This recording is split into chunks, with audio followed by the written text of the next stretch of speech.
అందరికీ నమస్కారం. ఇప్పుడే నేను యూట్యూబ్ ఓపెన్ చేశాను. నేను గ్రూప్ 2 యాస్పిరెంట్‌గా ఉన్నాను. ప్రిలిమ్స్ క్వాలిఫై అయ్యి మెయిన్స్ కోసం ప్రిపేర్ అవుతూ ఉన్నాను. కొంతకాలంగా యూట్యూబ్‌లో అక్కడక్కడ నేను వాట్సాప్‌లో కూడా రోస్టర్ మిస్టేక్స్ ఉన్నాయి, కేసు వేస్తున్నామంటే నేను పెద్దగా పట్టించుకోలేదు. కారణం ఏంటంటే ఈ సహజంగా ఏపీపీఎస్సీలో కేసులు అనేటువంటివి సహజంగా ఉంటాయి కాబట్టి ఏదో ఏదో కేసులేని మనకు దానికి పెద్ద దానిలో ఏం లేదు, ఏముందో ఏం లేదో నాకు పెద్దగా అవగాహన లేదు. వాస్తవంగా ఆ కేసు గురించి నేను అంత సీరియస్గా ఆలోచించలేదు. కానీ ఈరోజు జరిగిన విషయాలు చూస్తే నాకు చాలా దిగ్భ్రాంతి కలిగించే విధంగా ఉన్నాయి. విచారంగా ఎంత ఇబ్బందికరంగా ఉందంటే, నేనైతే గత 2 నెలలుగా నా కుటుంబాన్ని దూరంగా ఉంచి ఇక్కడేదో పార్ట్ టైం ఉద్యోగం చేసుకుంటా సొంతగా ఒక్కనే ఇంట్లో ఉంటూ ప్రిపేర్ అవుతూ ఉన్నాను. ఆల్రెడీ 2016 జస్ట్ మిస్, 18లో కూడా మెయిన్స్లో మిస్ అవడం జరిగింది. ఇప్పుడు 9 సంవత్సరాల తర్వాత 2016 నుంచి ఇప్పుడు ఇది 9 సంవత్సరాలు గడిచింది. మళ్ళీ అదృష్టాన్ని పరీక్షించుకుందామని చెప్పేసి కష్టపడి ప్రిపేర్ అవుతున్నప్పుడు ఇటువంటి వార్తలు రావడం చాలా ఇబ్బంది కలిగిస్తూ ఉన్నాయి. దయచేసి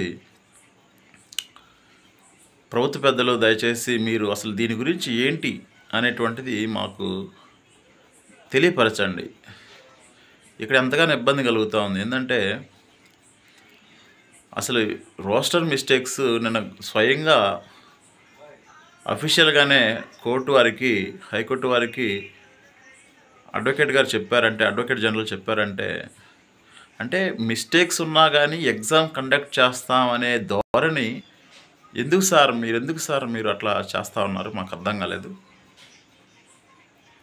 మిస్టేక్స్ ఉంచుకొని మిస్టేక్స్ ఉన్నా కానీ ఎగ్జామ్స్ కండక్ట్ చేస్తాం, తర్వాత సరి చేయటం అనేటువంటిది ఉందా సార్? అవకాశం ఉందా? నేనేమనుకున్నానంటే, ఈ 2 రోజుల కిందట హియరింగ్ వస్తుందన్నప్పుడు అడ్వకేట్ జనరల్ గారు మిస్టేక్స్ లేవు అని చెప్తారేమో, ఏమైనా రీజన్స్ ఉన్నాయేమో చెప్తారేమో అనుకున్నాను. మిస్టేక్స్ ఉన్నాయి, తర్వాత సరి చేస్తాం, ముందు ఎగ్జామ్ రాయమనే పద్ధతి ఏదైతే ఉందో ఇది చాలా తీవ్రమైన అంశంగా పరిగణిస్తూ ఉన్నాం సార్. దయచేసి చేతులు జోడించి వేడుకుంటున్నాం, నిరుద్యోగుల జీవితాలతో ఆడుకోవద్దు సార్. ఇప్పుడు తర్వాత ఏంటి సార్? ఇప్పుడు మీరు ఎగ్జామ్ కండక్ట్ చేసిన తర్వాత ఏం చేస్తారు? అర్థం కాలేదు. అంటే ఎలా ముందుకెళ్తారు?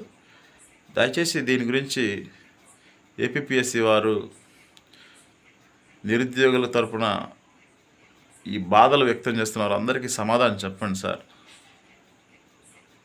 మీరు ఇట్లా చేయడం అనేటువంటిది ప్రభుత్వ పెద్దలకు కూడా దయచేసి ఆలోచించండి సార్.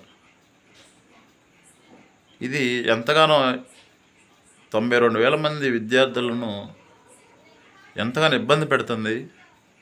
మీరు మొండి వైఖరికి వెళ్లకుండా దయచేసి దీని గురించి ఒక క్లారిటీ మీరు తెలియజేస్తారని ఆశిస్తూ ఉన్నాను సార్. Thank you.